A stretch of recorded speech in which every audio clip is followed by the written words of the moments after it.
اللهم أنت ربي لا إله إلا أنت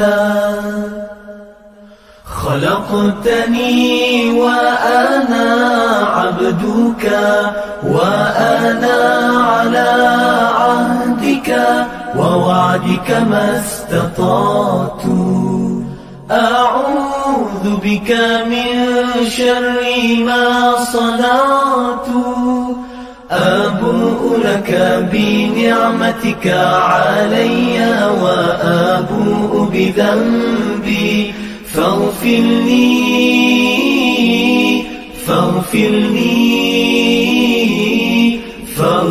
لي فإنه لا يغفر الذنوب إلا أنت. Ya Allah, Engkau Tuhanku, tiada Tuhan selain Engkau. Engkau ciptakan aku dan aku hamba-Mu, dan aku berada dalam janji-Mu menurut kemampuanku. Aku berlindung denganmu daripada kejahatan yang kulakukan. Aku sedari nikmat-Mu kepadaku, dan ku sedari akan dosa-dosaku. Ampuni aku, ampuni aku, ampuni aku, kerana sesungguhnya tiada yang dapat. Bismillahirrahmanirrahim. Wa idza azaqna an-nasa rahmatan min ba'di dharra'a massathum idza lahum makrun fi ayatina qulillahu asra'u makra inna rusulana yaktubuna ma tamkurun walladhi yusayyirukum fil barri wal bahri حتى إذا كنتم في الفلك وجرين بهم بريح طيبة وفرحوا بها جاءتها ريح عاصف وجاءهم الموج من كل مكان وظنوا أنهم أحيط بهم دعوا الله مخلصين له الدين لئن أنجيتنا من هذه لنكونن من الشاكرين فلما أنجاهم إذا هم يبغون في الأرض بغير الحق يا أيها الناس إنما بغيكم على أنفسكم متاع الحياة الدنيا ثم إلينا مرجعكم فننبئكم بما كنتم تعملون إنما مثل الحياة الدنيا كماء أنزلناه من السماء فاختلط به نبات الأرض مما يأكل الناس والأنعام حتى إذا أخذت الأرض زخرفها وزينت وظن أهلها أنهم قادرون عليها أتاها أمرنا ليلا أو نهارا فجعلناها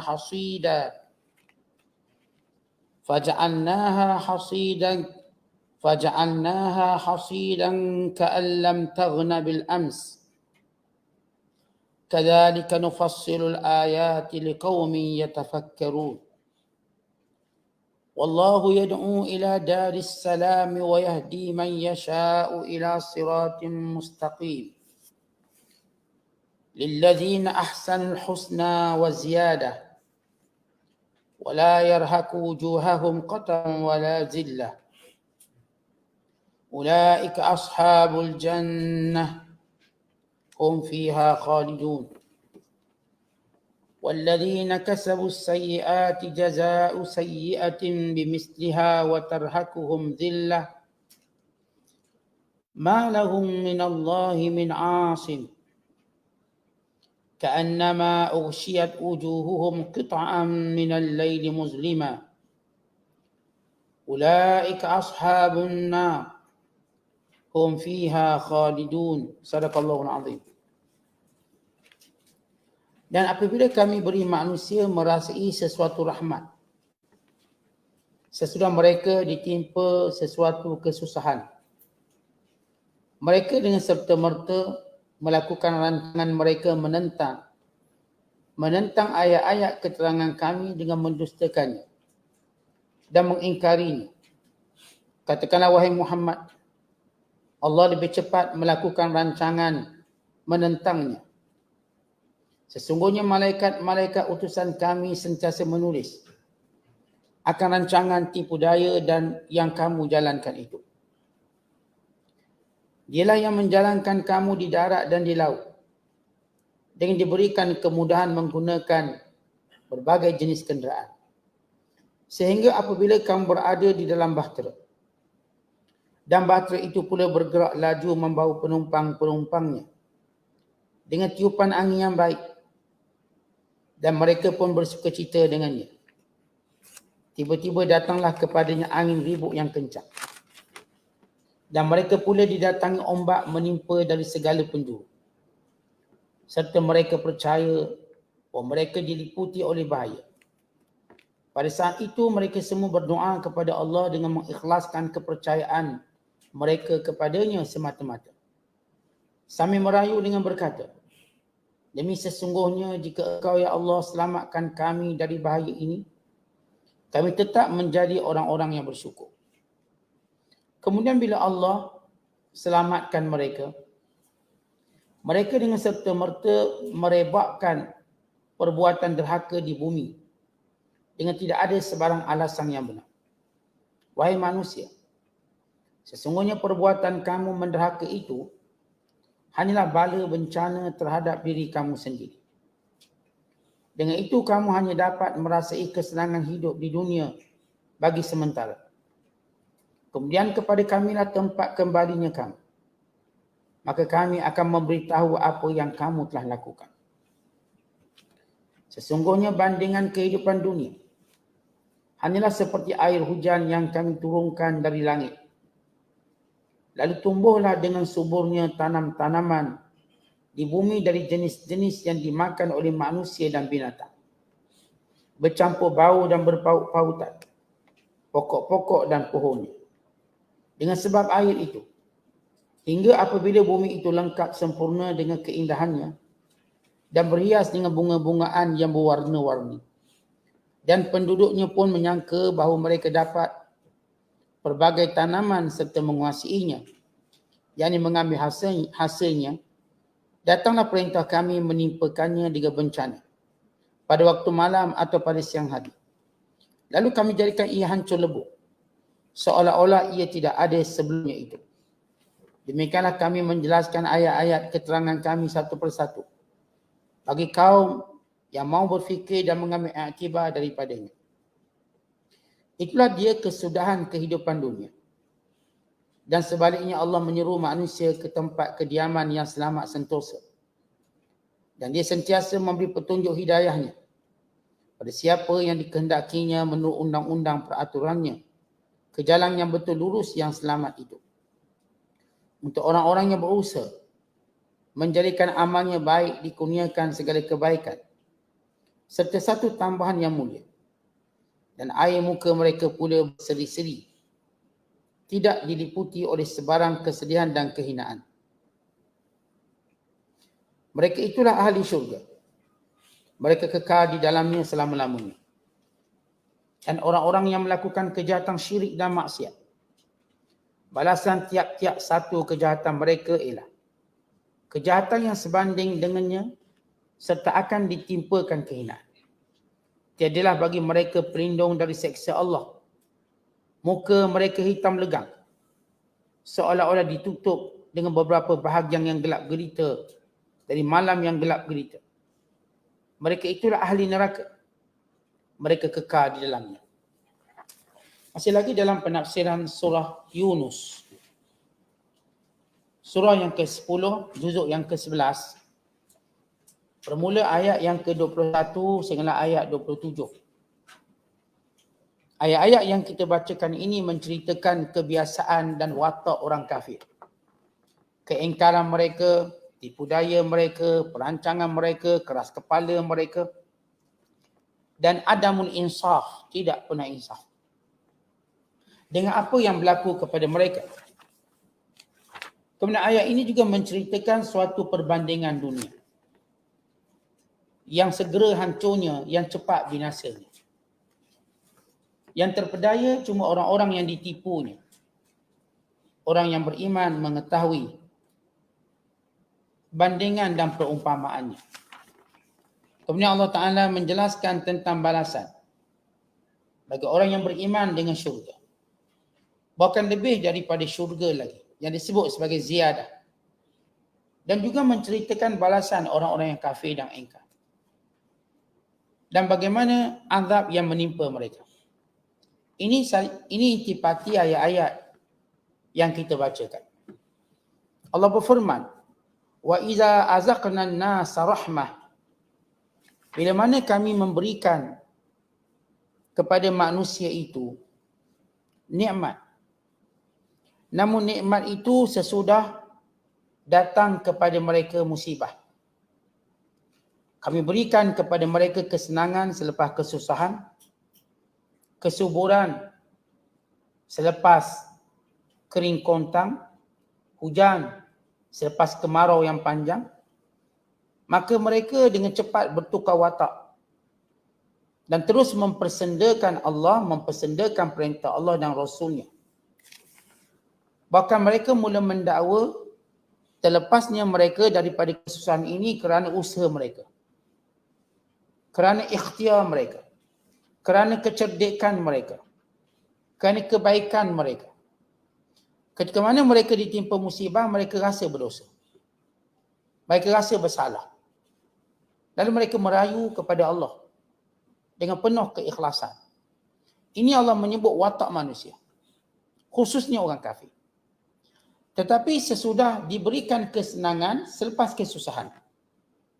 Kesusahan sudah berlalu, lalu mereka menganggap apa yang mereka peroleh sekarang, kekayaan, sesudah miskin, sebelum ini miskin, atau kesihatan tubuh badan, sebelum ini sakit, ataupun kesuburan tanaman yang sebelum ini kemarau. Mereka kata ini sebab kami pandai. Ini sebab kami bijak. Setiap kali berlaku atau mereka beroleh nikmat, mereka menisbahkan pada diri mereka. Bila berlaku musibah, mereka menisbahkan pada Allah, lalu mereka berlindung kepada Allah, memohon pada Allah. Walhal kalaulah kecerdikan mereka beri manfaat, kenapa tak boleh selesai waktu itu? Kalau segala kebaikan yang mereka ada itu beri manfaat, maka kenapa tak boleh selesai waktu itu? Kenapa mereka perlu tunggu bala bertahun-tahun lamanya? Umpama kalau kita ambil contoh hari ni COVID, bertahun-tahun berlaku, maka lepas bertahun lamanya, kemudian kita sembuh misalnya. Maka akan ada orang yang cakap takabur lepas tu. Akan ada orang kata ni sebab saya jaga makan, saya bla bla. Mereka seolah-olah kata sebab kami buat macam ni kami tak kena. Sebab kami buat macam ni kami sembuh cepat. Sebab kami buat macam ni maka kami taklah tenat, taklah ke peringkat 4, peringkat pertama. Lalu mereka menisbahkan pada diri mereka. Lupa untuk mereka berkata Allah yang telah mengangkat musibah ini. Tapi waktu kesusahan itu, mereka mengadu dan menyuruh Allah Ta'ala biar Allah angkat.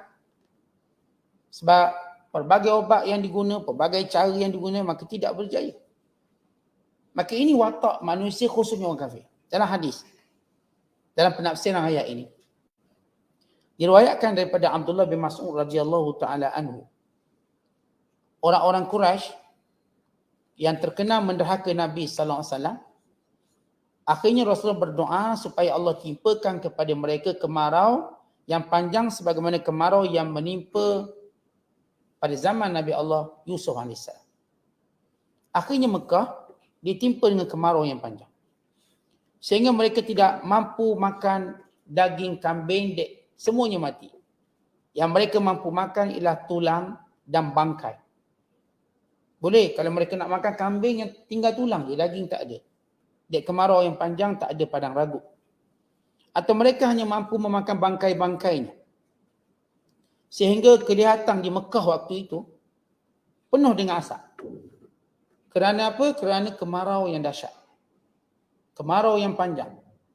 Sehingga ia dipenuhi dengan asap seperti kebakaran. Dan kerana itu turunnya ayat dalam surah Ad-Dukhan. Allah Ta'ala berfirman, "Fartakib yawma ta'tis sama'u bidukhanin mubin. Yakhshan nas haza azabun alim." Dan ingatlah pada hari di mana langit dipenuhi dengan asap. Asap yang jelas. Yang meliputi manusia. Dan inilah azab yang amat pedih. Lalu Abu Sufyan yang waktu itu masih kafir. Dia tak masuk Islam lagi. Dia jadi ketua penentang kepada Nabi SAW. Maka Abu Sufyan datang jumpa Rasulullah lalu berkata dan merayu, "Ya Muhammad, innaka ji'ta ta'muruna bisalatir rahim. Wa inna qauman rubbama halaku. Fadu'ullaha lahum. Fada'a lahum. Fakashafallahu anhumul adhab. Wa mutiru fa'adu ila halihim wa makrihim al-awwal. Yat'anuna fi ayatillah. Wa yu'aduna Rasulullah sallallahu alaihi wasallam wa yukadzibunahu." Maksudnya, datang Abu Sufyan bila Mekah dilanda kemarau panjang. Dia berkata, "Wahai Muhammad, bukankah engkau yang menyuruhkan kami supaya menghubung silaturahim? Ini kaum kat Mekah ni semuanya anak beranak kamu. Maka doakan pada Allah supaya Allah Ta'ala angkat musibah ini." Ini Abu Sufyan. Cerdik dia, bijak dia dan seluruh pedagang-pedagang korporat di Mekah, kerana menjadi perangai manusia, bila dia kaya dia rasa dia cerdik. Bukan manusia awam pun tengok yang paling cerdik orang yang banyak harta. Lagi banyak harta dia, lagi cerdik dia pada anggapan. Namun bila turun bala, bila turun musibah ini, yang paling cepat putus asa orang kaya. Kalau mereka melihat harta mereka satu persatu hilang. Kebimbangan mereka lebih. Maka Abu Sufyan yang mewakili orang kaya dan pemimpin Mekah minta rayu Rasulullah doa supaya Allah angkat musibah ini. Maka Nabi pun doa. Ya, Nabi mula-mula doa biar Mekah ditimpa kemarau. Sebab degil sangat. Waktu mereka dah tunjuk kerendahan hati, merayu Rasulullah untuk doa, Nabi doa. Dan ini menunjukkan dalil boleh kita doakan pada orang kafir pada perkara-perkara duniawi. Kalau ada orang kafir, Acong ke, Ramasami ke, Putu Sami ke datang, jumpa kita, "Ustaz doa Ustaz biar saya bisnes okey sikit." Boleh tak? Boleh. Doa hal-hal duniawi boleh. Sebagaimana Abu Sufyan minta Rasulullah doa biar Mekah tidak lagi dilanda kemarau. Maka Rasulullah melakukannya. Maka turun hujan. Lalu mereka kembali, bumi Mekah kembali subur, kembali normal macam biasa. Lalu mereka pula kembali macam biasa, memusuhi Allah dan Rasul. Dan menganggap, kami tengok sekejap je, hujan ni turun sebab kami. Kami doa. Ini semua berkat Lata dan Uzza. Ini semua berkat berhala-berhala yang kami sembah. Walha, waktu mana dalam keadaan tersebut mereka merayu kepada Nabi SAW. Tiba-tiba bila turun hujan, ini berkat Lata, Uzza, berhala-berhala kat Mekah yang kami sembah. Maka kata Allah, wa idza azaqna an-nasa rahmah. Bila kami rasakan pada manusia sedikit rahmat. Min ba'di dharra, selepas mereka susah. Masadhum, yang menimpa mereka. Idza lahum, tiba-tiba mereka ini makrun fi ayatina, kembali keras kepala dalam menolak ayat-ayat kami.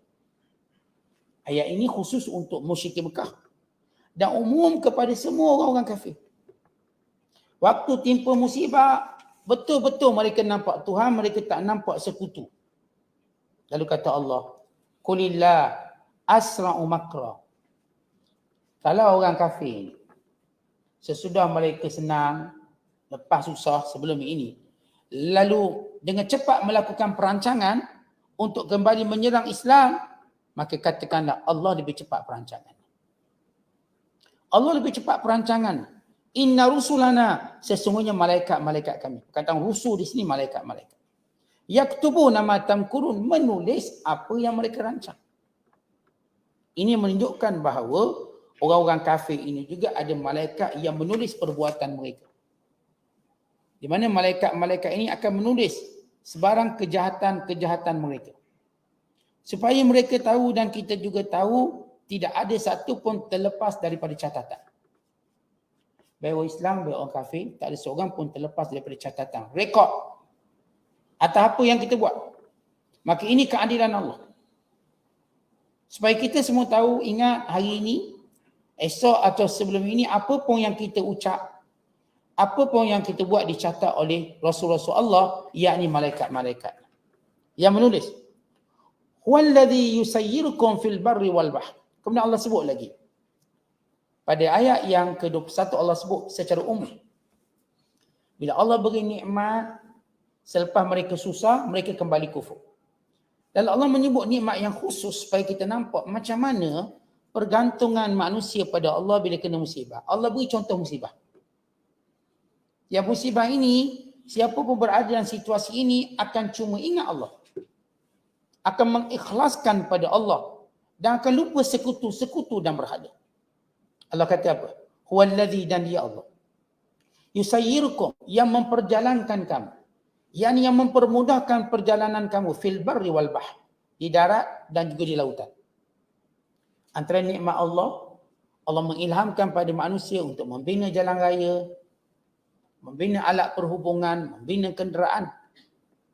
Sehingga kita lihat nikmat ini sentiasa Allah beri pada manusia. Evolusi kenderaan, evolusi pengangkutan, evolusi jalan raya, ia terus berkembang pesat. Daripada jalan biasa, makin jalan makin luas. Dulu kita katakan jalan mungkin tak berturak, hari ni berturak. Dulu 1 lorong, hari ni mungkin 5 lorong, 6 lorong. Dulu mungkin boleh buat 80, hari ni boleh bawa mungkin 200, 300. Ini tasyir. Tasyir, Allah mudahkan urusan itu. Di lautan pun sama, dulu cuma perahu, pakai layar, hari ni pakai enjin, hari ni pakai enjin nuklear. Dan pelbagai evolusi. Semua ini nikmat Allah pada manusia. Allah menjadikan jalan darat dan jalan air itu dipermudahkan. Dipermudahkan. Kemudian kata Allah, hatta idza kuntum fil fulk. Dan ketika mana kamu berada dalam bahtera. Perkataan al-fulk, yakni kapal. Ini kapal besar, bukan kapal kecil. Al-fulk. Kalau kapal kecil sebut safinatun. Ini al-fulk. Ketika mana kamu berada pada kapal yang besar. Nak tunjuk amannya.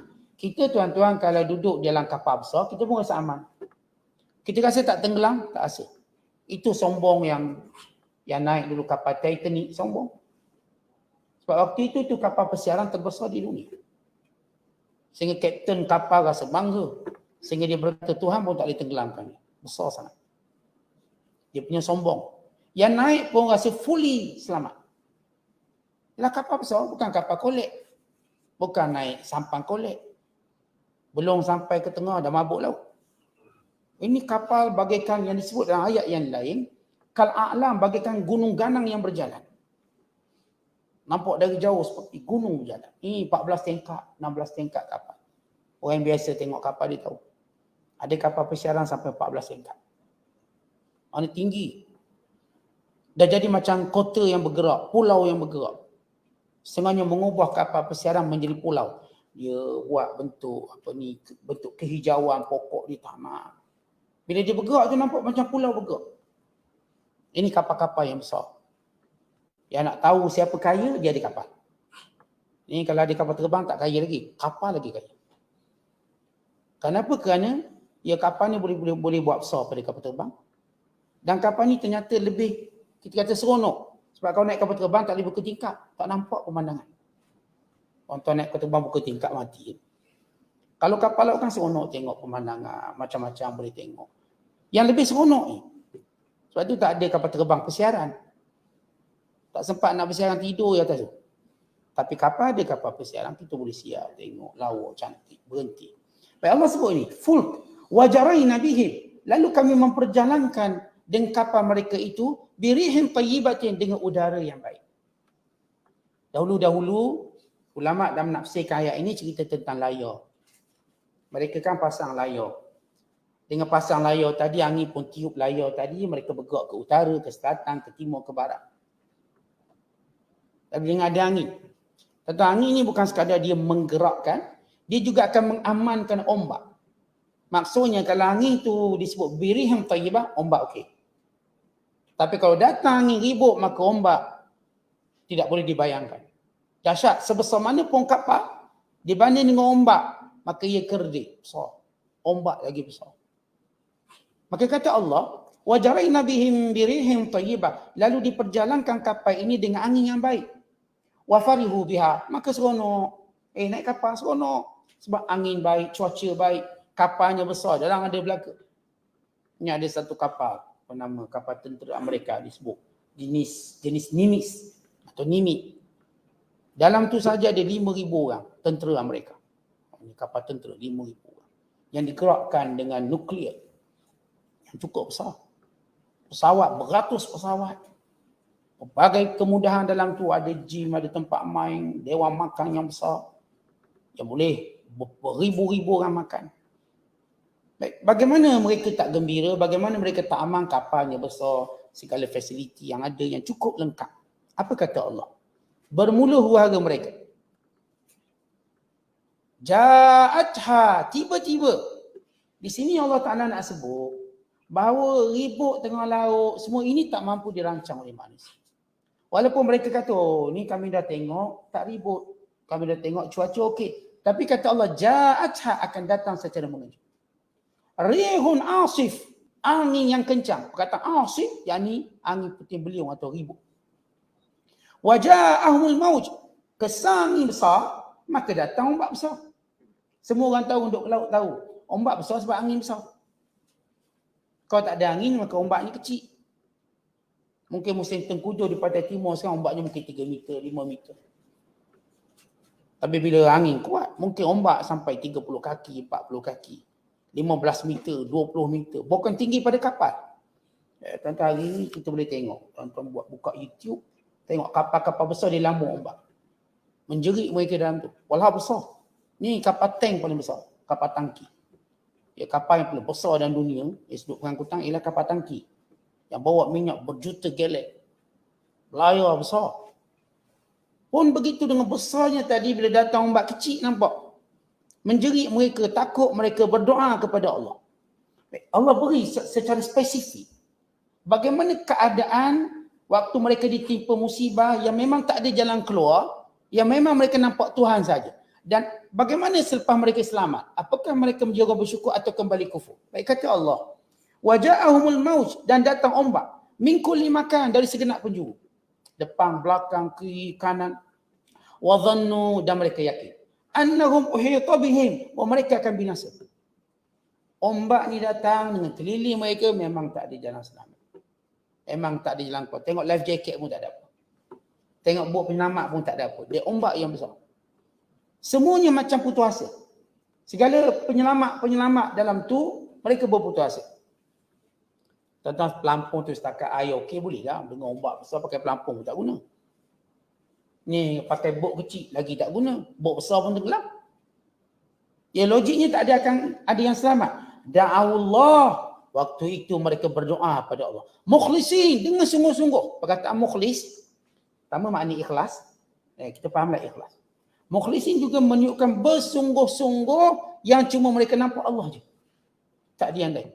Mukhlisin lahuddin, sungguh-sungguh hanya kepada Allah. Perkataan lahu, hanya kepada Allah. Ad-din, tunduk patuh. Perkataan din daripada perkataan dana yadinu dinan, Madinah, makna tunduk patuh. Dinul Islam maksudnya ketundukan kita. Bila Rasulullah menamakan Madinah, ia memang terjemah literally Madinah bandar, city. Madinah diambil daripada perkataan dana yadinu, artinya ketundukan, kepatuhan. Arti bandar Madinah ini adalah bandar yang tunduk dengan syariat. Bukan bandar yang megah lawan syariat. Bandar yang tunduk pada syariat. Maka dia sebut Madinatun Nabi atau Madinah Al-Munawwarah, yang bercahaya. Lain anjaitana, ya Allah, kalau engkau selamatkan kami. Waktu itu dia tak nampak berhala, dia tak nampak manusia, dia tak nampak mana. Sebab mana ada orang berkuasa nak selamatkan orang daripada ombak besar ni. Ni kalau Mary datang selamat pun dengan Mary tenggelam. Ini kalau datang skuad penyelamat pun dengan helikopter terbalik. Dengan ribut kuat. Allah bayangkan situasi, tak ada orang boleh tolong. Ributnya kuat. Ni kalau buat SARS ataupun buat kita katakan operasi penyelamat, dengan angin kuat dia takkan buat. Risiko tinggi. Ombak besar dia tak buat. Dia tak mampu buat. Maka apa yang patut buat? Tunggu. Tunggu je. Tak apa, tak ada benda boleh buat. Tinggal satu doa. La in anjaitana, kalau engkau selamatkan kami ya Allah, min hadhihi, dari musibah ini. Secara spesifik, musibah ini, lanakunanna minasyakirin, kami akan menjadi orang bersyukur. Apa maksud orang bersyukur? Ini beriman pada Allah. Kami akan ikut perintah Allah. Sebab manusia ni tuan-tuan, dengan hawa nafsunya cenderung untuk lawan Tuhan. Sebab itu kita lihat hukum-hukum Islam ni tak susah. Tapi hawa nafsu kita sifat lawan. Kalau kita tengok, kita belajar agama. Tak perlu belajar banyak. Tapi tetap lawan, tak nak belajar juga. Kita belajar sikit je, setengah jam, sejam. Yang lain bolehlah kamu nak hora-hori, kamu nak main. Tak boleh juga. Kita tengok waktu sembahyang. Tak banyak sembahyang 5 waktu. Kira-kira sejam pun tak sampai. Tapi nafsu lawan. Tak nak solat. Ada orang tuan-tuan kekuatan tubuh badannya ada tapi sembahyang tak nak. Zakat. Banyak ke zakat? 2.5%. Banding income tax lagi 26%, 28%. Setengah negara 40%. Setengah negara income tax dia 40%. Bayar. Ni zakat 2.5%, tak nak bayar. Ini menunjukkan bahawa hawa nafsu, dia cenderung melawan perintah Allah berbanding perintah manusia. Sebab tu orang kita tuan-tuan, kalau perintah orang senang dia dengar. Perintah Allah payah. Suruh pakai tudung, payah. Sampai ketua. Dah botak kepala tak nak pakai tudung. Dia buat keras kepala dia. Dia buat degil. Apa susah sangat? Tak boleh. Kan ni sifat nafsu. Sebab tu bila disebut lanakunanna minasyakirin, kami akan menjadi orang bersyukur, maksudnya kami akan tunduk pada perintah Allah. Yang saya katakan sifat kita yang disebut oleh Allah dalam Quran, innan nafsa la'ammaratun bisu illa ma rahima rabbi. Sesungguhnya nafsu itu memang asyik menyuruh perkara jahat, melainkan apa yang dirahmati oleh Allah. Nafsu kita tuan-tuan memang ammarah, dia menyuruh benda jahat. Benda baik ni tak cenderung kita. Bila iman kita kuat, barulah kita cenderung buat benda baik. Kita cenderung solat, cenderung menutup aurat, kita cenderung itu dan ini. Kalau tidak, dunia yang lain yang susah kita boleh buat. Daki Gunung Everest, boleh. Gunung Kalimanjaro, boleh. Gunung apa sebut? Sebut je gunung apa. Dia boleh. Suruh pergi masjid, tak boleh. Macam jauh. Tak boleh nak hiking ke masjid. Macam tinggi masjid tu. Tangga dia. Tapi ke bukit, ke gunung, boleh. Dia okey. Itu nafsu manusia. Sebab tu tuan-tuan bila kita kata, kenapa stadium bola ramai, tempat kuliah tak aman. Itulah nafsu. Tengok bola, padahal keputusan bola, saya pun tahu keputusan dia walaupun tak tengok. Satu-satu, saya pun tahu. Tak boleh tengok. Dan saya pun tak boleh gaduh dalam stadium. Tapi manusia nafsu dia nak pergi tengok. Dia nak pergi tengok juga. Dia nak menyaksikan sejarah. Yang keputusan tu tak akan ubah apa-apa pun dia. Kita tuan-tuan mengaji agama ni, ubah diri kita. Kita jadi baik, kita jadi bagus, kita jadi sedar. Kita tahu hala tuju kita, kita tahu matlamat hidup. Tapi yang ni orang tak nak. Panggil siapa pun orang tak nak. Kalau nak pun yang sikit, yang orang biasa, orang sama, yang datang, adik orang biasa. Tapi kalau sebut benda-benda stadium, penuh lah. Jadi kenapa kita nak rasa pelik? Tak pelik. Sebab itu perangai manusia, nafsu. Falamma anjahum, dan bila mana Allah menyelamatkan mereka.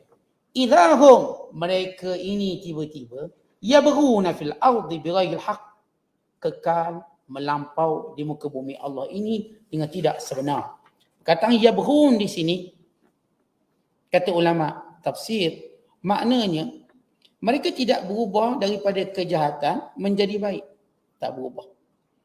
Mereka tetap melakukan kerosakan, mereka tetap bersegera pada kekufuran, mereka tetap melakukan kezaliman dengan syirik kepada Allah.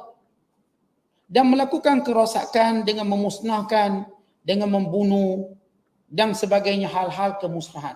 Cenderung mereka. Sebab kekufuran cenderung untuk melakukan kerosakan. Kemudian kata Allah, ya ayuhan nas, hei manusia, innama baghyukum ala anfusikum. Kesyirikan kamu, kezaliman kamu, dia kembali pada kamu. Dia tak kembali pada orang lain. Kamu yang akan tanggung. Mata al-hayati dunia. Baik. kalau selepas musibah ini kau diselamatkan. Bukan bermakna kau tak akan mati. Cuma nikmat yang sekejap. Ni ada seorang tu terselamat daripada tsunami. Seronok dia. Dia seronok. Siapa pun tuan-tuan bila dia selamat satu musibah, jangan seronok sangat. Umur kita tak panjang pun sebenarnya. Sampai masa kita mati juga. Dia pergi Thailand, tsunami yang melanda Thailand, dia terselamat. Dia seronok. Dia tulis dalam Facebook dia. Dia tulis dalam dia punya maklumat internet dia. Okey, bagus, saya selamat. Kemudian dia pergi hiking satu negara, jatuh pula gunung tadi, mati. Sama. Cuma cepat lambat. Kata ni, tak kena COVID, Allah tak kena Ustaz. Okeylah, sihat, tak mati. Elok-elok, kena penyakit lain pula. Jantung pula. Mati. Tentu waktu kita melihat musibah, lalu kita terselamat. Jangan rasa kita panjang umur kerana terselamat musibah. Kerana Rasulullah SAW, ketika mana Rasulullah buat satu kambang hidup, Nabi buat satu kotak. Nabi buat satu garisan panjang.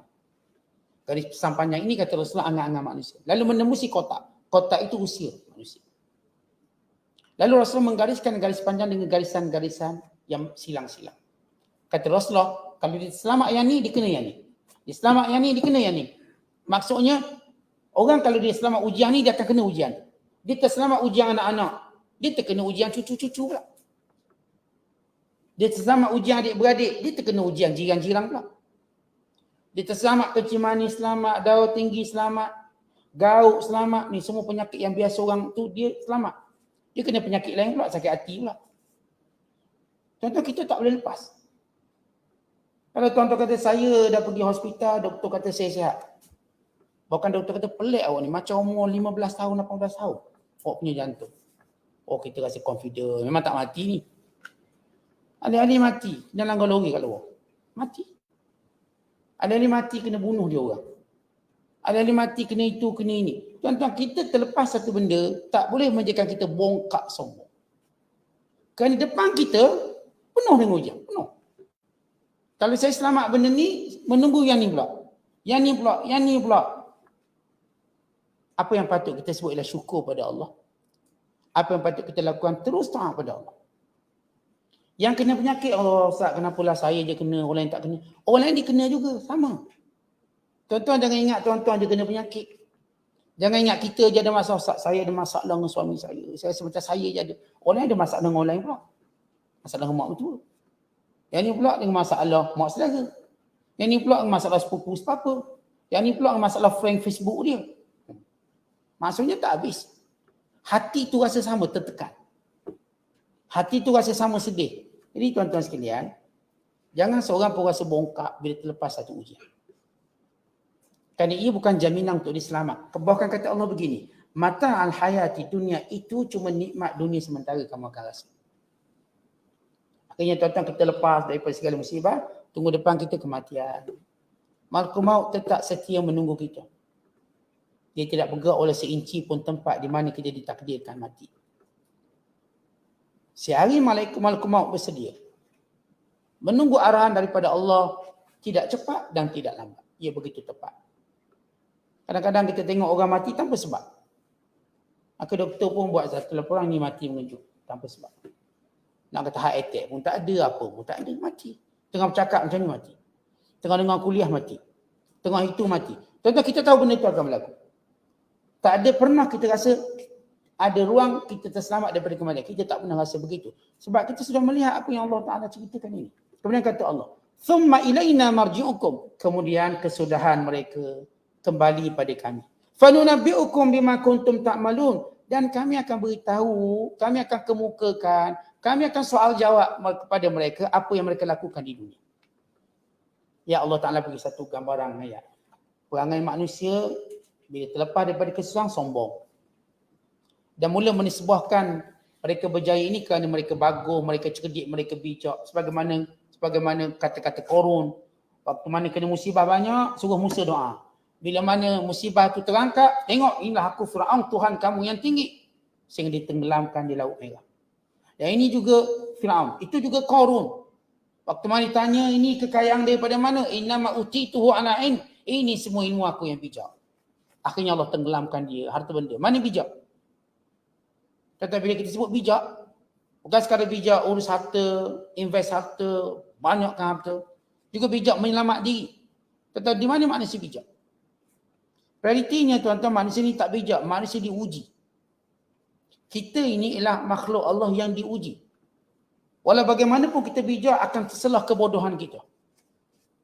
Tuan-tuan katalah seorang ni bijak bab ni, dia akan bodoh bab ni, bodoh bab tu. Ada je benda-benda yang dia bodoh. Kadang-kadang punya bijak tapi tak pandai teka perempuan. Sampai ketua tak kahwin. Tak pandai. Dia dah gunakan semua orang. Dia tak bijak bab tu. Ada orang tuan-tuan mungkin dia bab lain tak bijak. Bab perempuan. Banyak dia. Bijak pula nampak. Yang ni pula bijak bab ni. Yang ni bijak. Kata bijak ni benda yang kita kata subjektif. Sebab itu kita tak kata manusia bijak atau bodoh. Tapi kita kata manusia diuji oleh Allah. Ada orang diuji macam ni, ada orang diuji kemiskinan walaupun dia belajar pandai, dia bisnes pun sungguh-sungguh. Ada yang Allah uji dengan kesenangan, dia bisnes lebih kurang laku, jaya. Dia buat Facebook atau TikTok dia simple je. Ramai orang ikut. Dia tunjuk makan Maggi, 100 juta tengok makan Maggi. Kita ceramah, 100 orang tengok. Tu tak campur yang tidur. Itu semua ujian, kita pun tak kisah. Kita tahu Allah uji kita. Kita tak rasa rendah diri, kita tak rasa terhina tak. Itu satu benda normal. Kita kena tahu macam mana cara nak menyambut. Macam mana kita nak menangani ujian Allah. Yang itu yang Allah ajar kita. Sama ada kita syukur, sama ada kita istighfar, sama ada kita muhasabah. Semua ini ujian Allah. Jadi jangan menisbahkan kelebihan yang kita ada tanda kita bijak dan sebagainya. Kemudian Allah Ta'ala cerita. Bila Allah sebut sebelum ini, nikmat dunia kan sekejap. Allah pun beri gambaran nikmat dunia sekejap. Kata Allah, innama, bahawasanya, masalul hayati dunia, gambaran kehidupan dunia. Kama'in, macam air hujan. Anzalnahu minas sama' yang kami turunkan dari langit. Fakhtalata bihi nabatul ardh. Lalu menyirami pokok, menyirami tanah, maka keluarlah tumbuh-tumbuhan yang macam-macam.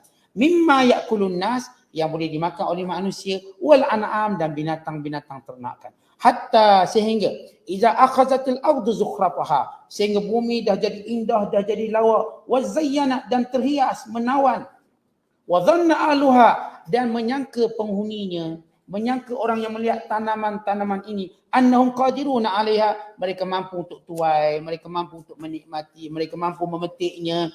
Ataha amruna, maka datang takdir kami. Lailan, siang, malam, au naharan, atau siang. Faja'alnaha hasida, dan kami jadikan ia hancur semua. Ka'allam taghna bil ams, macam tak pernah wujud. Baik, dia Allah beri gambaran. Ini tashbih. Allah beri gambaran dunia ni tuan-tuan, dunia. Macam tuan-tuan tengok pokok-pokok. Tanam-tanaman, tuan-tuan tanam sawi, tanam itu, tanam ini. Ini tanam rock melon ni sebagai contoh. Bila tuan-tuan tanam, tuan-tuan siram, dia mula waktu hijau ni. Mula berbuah, gembira kita tengok berbuah. Dah besar ni, timbang-timbang berat sekilo. Sekilo, 2 kilo. Ini kalau rock melon Jepun, sekilo RM158. Tak makan lagi tu, tengok je. Kalau rock melon Pasir Gudang, RM8. RM8. Sekilo. Ni sampai dah besar ni, kita pun seronok. Esok kita datang tuai, kata kita. Kata Allah, wa dhanna ahluha annahum qadiruna 'alaiha. Pemiliknya kata esok kita petik. Tiba-tiba datang ketentuan Allah. Ributlah, kebakaran lah, apa je musibah. Akhirnya hancur semua tanaman ini. Rosak semua tanaman ini. Ka'allam taghna bil ams. Seolah-olah macam tak pernah wujud. Dek rosak tadi. Seolah-olah macam kita tak pernah tanam. Kadzalika, macam itulah kata Allah. Nufassilul ayat. Kami beri penjelasan, penerangan tentang ayat-ayat kami. Tentang bandingan dunia di kaum yatafakkarun, bagi kaum yang berfikir. Tuan-tuan, kita simpan duit. Kita kerja lama. Kita dah planning nanti pencing, duit ni kita keluarkan semua. Umur 55, kita keluar KDSP. KDSP kita adalah 3-4 juta. Kita dah rancang ni, nak buat ni, nak melancong sini. Dah rancang. Hari kita nak petik duit KDSP, hari tu kita mati. Hari nak petik. Saya jumpa seorang hamba Allah. Sembang saya kat mesin ATM, sembang. Ustaz, saya baru pencing. Alhamdulillah, lepas ni saya nak ikut kuliah Ustaz. Saya kata, Alhamdulillah. Tapi inilah masalah ni, Putrajaya ni Ustaz. Duit pencing saya tak keluar-keluar lagi. Lambat. Lepas tu kami berpisah. Lepas sebulan saya dengar dia mati. Tak sempat makan pencing. Itu sebagai contoh. Contoh tu juga akan kena pada kita. Kita dah beli rumah, kira-kira nak balik kampung nanti. Rumah kita atas tanah 1 ekar. Dah keliling tu, musangking, segala jenis binatang tu ada berlaku. Kita dah prepare ni, nak balik pencing nanti. Ustaz, saya mungkin tahun ni last kuliah dengan Ustaz, saya nak balik kampung. Kata dia. Dah rancang, saya nak balik kampung, mati. Mati masa dengar kuliah ni mati. Contoh, belum berlaku. Contoh. Tuan-tuan jangan takut lah berlaku. Kalau berlaku memang berlaku lah. Contoh mati. Jadi itulah perumpamaan. Kita fikir kita dah boleh petik hasil. Tiba-tiba macam tu. Ada yang menunggu anak dia kahwin. Ustaz, anak saya nanti balik daripada luar negara. Nanti dia akan kahwin. Kita dah prepare semua. Akhirnya mati. Belum disempat anak dia kahwin. Atau sempat dia tengok menantu. Atau sempat dia tengok cucu. Atau kalangan orang yang merancang dah simpan duit nak kahwin. Belum sempat nak kahwin mati. Ni tengah akad nikah mati. Tuan-tuan, ini semua kejadian supaya kita tengok. Inilah perbandingan dunia. Kita duk rancang, kita letak macam-macam persiapan untuk kita menikmatinya. Pada hari kita nak menikmatinya, maka usia kita pun habis. Jadi kita pun tanya diri kita balik. Kita nak dunia ni banyak mana? Kita nak dunia ni tuan-tuan nak buat apa? Kalau dunia itu sebagai jambatan akhirat, maka satu benda yang menguntungkan kita. Tapi kalau dunia cuma kita nak seronok-seronok macam orang lain seronok, kita memang kita tak sempat menikmati. Kita dah menyimpang, kita dah menabung, kita dah merancang, kita dah fikir simpan cuti kita banyak-banyak. Nanti kita akan sungguh raung dunia. Pusing satu dunia dengan duit kita, hilangkan kepenatan kerja selama ni 30 tahun, 40 tahun. Tiba-tiba tak macam yang kita nak. Takdir Allah sebaliknya, ya kita merancang. Tuan-tuan, ini saya bagi contoh. Saya bukan doa untuk tuan-tuan. Tak ada. Contoh. Dia berlaku pada saya, dia berlaku pada tuan-tuan. Waktu mana kita menunggu, hari-hari kita akan menikmati dunia, tiba-tiba kita tak dapat. Datang ketentuan Allah. Maka mati kita. Atau musnahlah harta yang kita fikir, yang kita simpang ini. Atau itu berlaku. Dia seorang hamba Allah. Dia simpang duit banyak dalam K2SP. Banyak. Dia pun pencing. Pertama dia pencing, tuan-tuan, dia kena sakit jantung. Bila dia sakit jantung, dia ni swasta. Dia ni bukan kerja, tak dekat kerajaan. Dia kena bayar, pergi IJN. Saya pergi ziarah beliau. Duit dia, KDSP semua habis bayar IJN. Habis dia duit tu dia mati. Kalau kata anak-anak dia pada saya, Ustaz, kita duit bapak kita tak rasa 1 sen pun. Ustaz. Baik harta pusaka ataupun dapat KDSP. Tak rasa 1 sen. Semua dapat ke IJN. Semua dapat itu. Tuan-tuan, itu gambaran, itulah dunia. Allah beri contoh tumbuhan. Sebab perkara yang paling cepat kita tengok dia layu ialah tumbuh-tumbuhan. Dah hijau, kuning, hancur, binasa. Kita nampak waktu kita memetiknya, dah habis petik, buah hancur. Kita kena buat tanam baru, tanam baru, tanam baru. Maka dunia begitu. Jadi siapa yang reka dengan dunia, sehingga kufurkan, sehingga melawan, sehingga menyangga perintah Allah. Kesudahannya cuma nikmat yang seketika, kemudian kembali pada Allah dan berlakulah pertanggungjawaban kita di hadapan Allah. Wallahu bissawab. Assalamualaikum warahmatullahi wabarakatuh.